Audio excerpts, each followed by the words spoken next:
大家好，我是李。来，这位一直在笑的朋友，你是谁？我是丁。你为什么一直笑呢？为什么？能不能采访一下为什么一直笑呢？因为你很好笑。因为我特别搞笑，我这么一脸严肃的样子搞笑啊。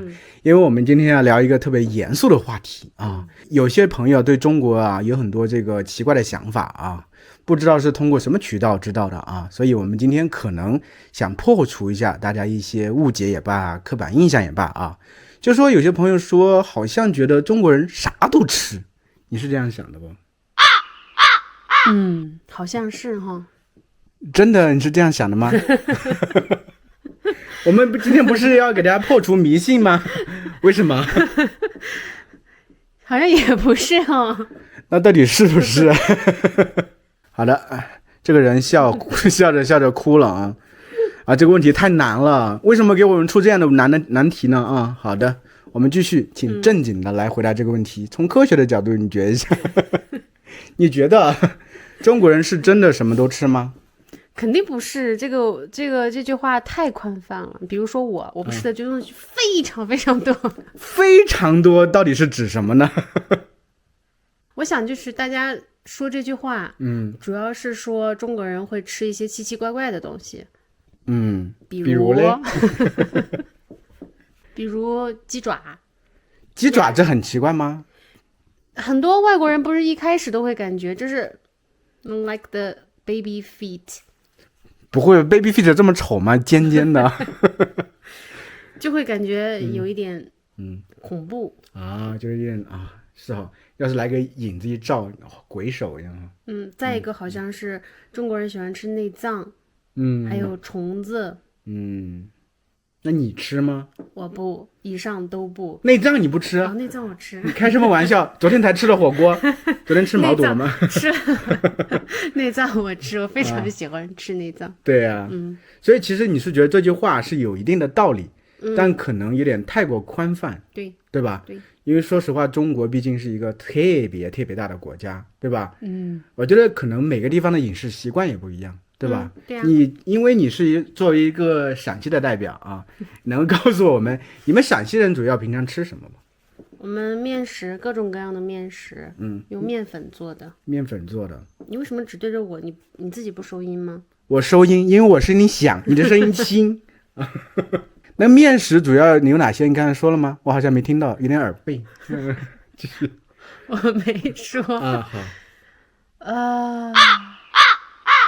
你是陕西人，你想什么啊？因为我平常面食吃的不多。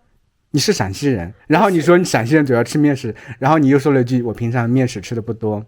因为我控制体重啊。原来是这个原因。对呀。面食就是馒头、包子、饺子、面条，各种各样的面条，还有饼，还有粥，还有粥也是面食，粥不是米做的吗？哎，我突然想起一个说法哈，就是说他们说西安是这个碳水之都，这到底是啥意思？就是主打碳水化合物。碳水化合物是个什么东西？主食啊，米啊，面啊。为什么叫碳水化合物？主要是这点我不是很清楚，说实话。我也不知道啊。你这么它是从营养学的角度去讲的吧？食物的这个构成上去分为碳水化合物，分为蛋白质，分为维生素。明白了。那就是其实从你这个角度看来，西安人主要吃面食。那西安人有没有吃特别奇怪的东西，让外国人会觉得，或者外地人觉得好奇怪，这东西都吃，有没有？在你印象中，就比如有没有别的中国人，就外省的中国人不吃的东西？泡馍泡馍其实是有挺多外省人吃不惯的。吃不惯吗？我一个朋友来，我还准备带他吃泡馍的，万一吃不习惯怎么办？你爸妈不是一开始吃不惯吗？我爸妈吃不习惯的是你给他们寄过去那个方便面一样那个泡馍，不是真正的泡馍啊。我想想还有什么？卤汁凉粉。卤汁凉粉，这是个黑暗料理吗？但是我也没吃过。你也没吃过是吧？其实感觉西安人吃的都挺正常的，整体而言。而且西安它有个回民街。其实有很多我的这个观众都是就是穆斯林的朋友。他们要到西安的话，其实吃东西很方便。我记得咱们以前学校是不是有清真食堂之类？有没有？有哈。就中国人还是比较尊重这方面的东西。对哈。就说到食物，我觉得这方面其实不用说太多。我觉得因为每个地方都有不同的特色，中国又特别特别大，我们不能通过某一点啊来就是说进行这个以点盖面这种感觉，对吧？我们不能因为有些比如说广东人啥都吃。其实我觉得，陕西还好，但其实就广东是吃的比较杂的，都说广东人什么都吃，连福建人都吃。啥？你没听过这句话吗？广东人连福建人都吃啊？你没听过这句话？我没听说过，为什么？啊，可是这个梗的由来我也解释不清楚，我是知道有这么一个段子的啊。你可以搜搜啊。好，我来搜一下。但就是你们家那边有很多东西，我都觉得有一点是我就是接受程度之外的。比如老鼠对，可能应该是田鼠，不是老鼠，不是家里养的老鼠，不可能的事情。它都是老鼠嘛？你不管是田鼠还是天鼠，它都是老鼠，对不对？天鼠。天上那个飞的东西你知道吗？叫雾鼠啊，不是天鼠啊。其实说实话，我就觉得食物这个东西啊，就是每个地方确实都吃的不一样。我是这样觉得，不应该以点盖面啊，不应该以偏概全。对。但是我觉得食物好像确实是能反映一个人的这些挺多方面的。就是你喜欢吃什么样的食物，其实和你的性格也有很大关系。对吧？就这个方面，其实我特别想问你一下。因为你多少是学过一些心理学的，多少啊？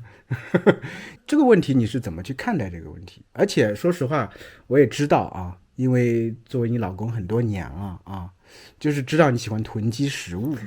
就是为什么我们家里有2个冰箱啊？其实是一个冰箱一个冰柜，几乎大部分时间都是满的。究竟是出于什么样的心理呢？我们现在又不是饥荒年月，为什么会这样呢？很奇怪，请你为我答疑解惑。我想先问你，就是当你想吃什么东西的时候，然后不用特意去买，不用等待，然后发现家里就有，是什么样的感觉？很爽。对，就是这样。就是这样吗？纯粹是这个样子吗？它其实是一方面，就像你刚说，自己喜欢吃什么样的食物，可能跟自己的心理是有一定关系的，它不是全然挂钩哈。你比如说有些人他会就是喜欢吃一些刺激性较强的食物呢，可能是从小的一个饮食习惯而已。但是比如说有一些人他会更加喜欢吃一些能够瞬时给自己带来愉悦感的食物，比如说甜食，是吗？对，或许是有可能，甜食能够给他带来这种短暂的快乐，是他生活里头没有办法给予自己的。我听说是不是有些人就是失恋了，喜欢吃这个冰激凌，是这个道理是吗？有没有？有吧，美剧里好像就有。美剧有啊。对，你也想啊，之前去超市。这么大一桶冰激凌，它不是我失恋的时候要吃的，我心情不好的时候是不吃东西的啊。对，我心情好的时候才会吃。那你为什么是这个样子的呢？食物带给你什么东西？带给你什么样的感觉呢？食物带给我的愉悦感更多是，我本身的状态还不错，然后再吃到美味的食物，它会让我感觉更加的好。这个我能理解。但是它和比如说囤积食物，因为不是所有人都，它是两回事儿。这应该是两回事儿吧？因为你知道，我不只囤积食物，你还囤积什么？我很多东西都囤积呀。比如说厕所纸，对吧？对啊，家里的日常用品，其实你包括你看，我现在在养花，我花也买的很多，其实就是这种比较花费不是那么大的，然后它又是日常所需要的东西，它。我就比较喜欢去囤积它。囤它的时候，一方面其实它是由于一个心理上一个匮乏感。为什么会这种匮乏感？匮乏感就是像我小的时候家里是比较穷的，所以有很多想要的东西，都是你必须得忍下来，你不能去表达，不能去说我想要这个东西。就其实不是家长不愿意，而是实现不了。对吧？对，所以就是如果说自己表达的话，就好像非常不懂事儿，家里已经挺辛苦，父母工作也已经很辛苦了，所以自己想要的，自己这些需求就都是压下去的，然后是不表达的，然后大部分时候想要的东西都是等待，或者是说，放弃掉，所以在自己成年，然后自己可以赚钱，然后可以去做主的时候，就非常非常想要去补偿小时候没有得到过的那些东西，但是其实并不是说，就会买很多很贵重的东西，衣服、包包这些东西我都不喜欢。其实我觉得你买的东西整体像你说，价格还是偏便宜的，平民的东西，甚至比如说你也喜欢水果，也喜欢囤水果，但水果能有多贵，对不对？但是衣服之类你好像并不是特别喜欢，还好，不能说不喜欢，人皆有爱美之心嘛，对，只是说不会买那么多，好像买衣服带给你的愉悦感并不如，甚至不如这个买吃的这种愉悦感。对，因为小的时候，记忆特别深刻，就是我跟我哥，然后和我们邻居的孩子，就是很日常的，就是大家吃饭的这个状态，那个对比就是你们很明显，基本上就是出门就两个隔壁这样能看到对方那种感觉。那时候那个房子是一层的，平房，然后是一间跟一间是连着的，完全紧紧挨在一起的。对。然后他们家的经济状况是要好一些的，然后小的时候他的早餐就是牛奶面包，然后那个时候就能吃起牛奶面包了。对，然后我跟我哥的早餐就是比如说前一天的剩饭里面加一点开水，或者是说是一个馒头，所以那个时候心里多多少少会有一些就是感觉自己其实也想吃好吃的东西，然后那个时候我想问一下，就是比如说那这种状态下，你给你父母展现的是自己什么样的状态？我哥展现的是他会去问我爸妈，是凭什么他都可以吃，我就吃不着，然后就是我展现出来的样子，就是我反而会告诉我哥，这个馒头也很好吃，所以就是可能小时候更多匮乏的不是贵重物品，而就是这些日常非常非常常见的东西，它对我都是匮乏的。所以在长大之后就很想要去过度补偿，这些东西就会买的比较多。你说到一个词，我觉得挺有意思，过度补偿。对，这个好像是我们成年人里头好像挺普遍的一个现象。不只是食物，应该有很多很多方面。对，包括对自己孩子是不是都有过度补偿的这种心理的感觉？有啊，你看，就是我给瑶买的玩具，买玩具就是他要一个，我可能会给他凑一套。他要的东西我都不会拒绝他。然后如果有什么时候拒绝过了他，我就心里头会很难受。是的，我小时候的玩具都是捡来的。捡来的是对，就是我哥不知道从哪个地方他出去玩，在其他地方垃圾堆啊，别人不要的，他会捡一些给我，或者我就是在家里去就地取材一些东西去玩。没有正儿八经的玩具。没有哈。那其实说实话，我很好奇你是如何看待当时那个年月的，以现在这个状态怎么去看待那个年月？看起来分明是挺苦的，那现在你是怎么想象看待那个年代的家里的这个状况？你自己的是否幸福啊、开心啊等等？我觉得没有特别明显的感觉，没有特别明显的感觉。对，因为它就是一个事实，你就要去学会接受，然后在那个状态下，自己其实也自娱自乐。也是找到了一些乐趣的，但是就是我的意思是，它并不是说会带给你特别深刻或者明显的痛苦，但它就是让你有一种曾经没有被满足的感觉，那个感觉呢，就是它就是在那里了，不管你现在在做多少，给自己买多少东西，都没有办法去填补那个时候的空白。那其实应该怎么做呢？其实我觉得很多人都会有这种感觉吧，就是像你说的，可能当下我们小的时候未必所有人都经历过很痛苦很悲伤的事情，但确实有些事情对我们人生确实造成了很大的影响，就是潜移默化造成的，对，就是不知不觉间就造成了，所以造成我们现在行为方式上就是有些这样的话，在一定程度上看来是问题，但我们如何面对这些事情呢？你比如说我囤东西，其实你有看到我近几年是有好转的。是有的，是的，是有好转的，是的，没有那么的夸张，是有好转的，是有，虽然说应该鼓励哈，应该鼓励，对对。虽然不是很明显，但是其实我是不是这样想，就是假如这个对你生活没有大影响，也就不用管它。对，是这样的。而且你看我现在囤的东西，我会去思考，就比如说是。既然你很想囤东西，而且它能带给你一些快乐，那么你就去囤好了。但是这里面可能要做一个筛选，你比如说容易坏的东西，那么就要控制自己去少囤。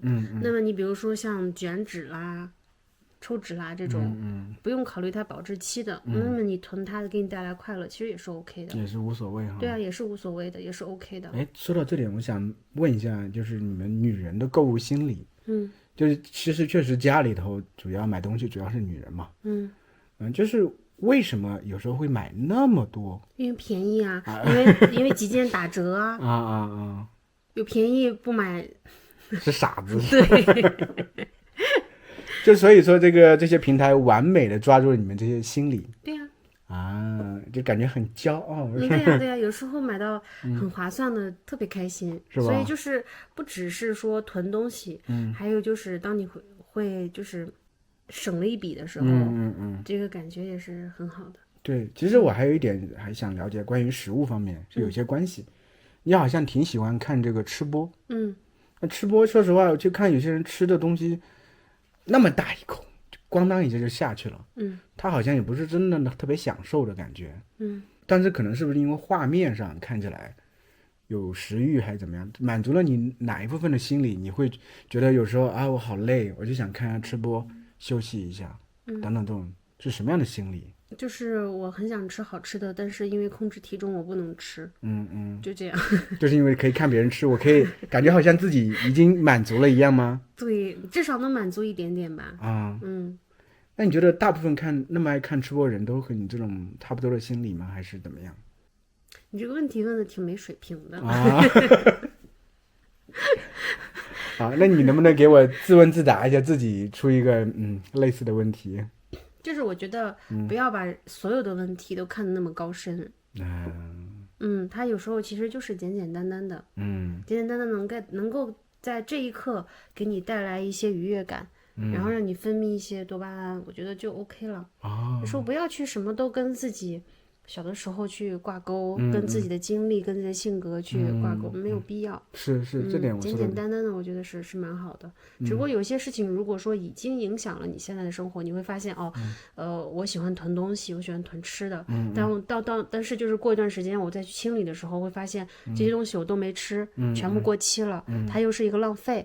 那么在这种情况下，我们再去梳理一下，就是这种我需要得到的满足感到底是什么，它因何而起，那我要怎么样去调整，然后去看，至少我先不要浪费，因为把食物浪费掉真的是一个很不好的事情。对，你说的这点真的我挺认同的，就是其实我们人生当中嘛，你说不反思不好，对啊，因为我们人生其实可能有些方面确实对你人生是有一些影响，但你可能看不清楚，对，但是其实也不要过度的反思，就一定要去找的一个原因，也没有必要，对呀，可能有些东西它就是这样而已，对呀，对吧？对呀，有些东西可能就是存在的，存在即合理，对不对？它也并不是说所有的事情，所有曾经的因导致现在的果都是不好的，而且有一些事情可能表面上看起来没有那么的积极，没有那么的向上，也没有关系啊，对吧？你说的没错，突然让我陷入了深思，突然觉得这期节目之后呢，我好好应该冥想一番啊。那么今天咱们就到这儿吧，感谢您的光临，以后记得要作为常驻嘉宾哦。好的，各位再见喽，拜拜。你咋不说话呢？拜拜。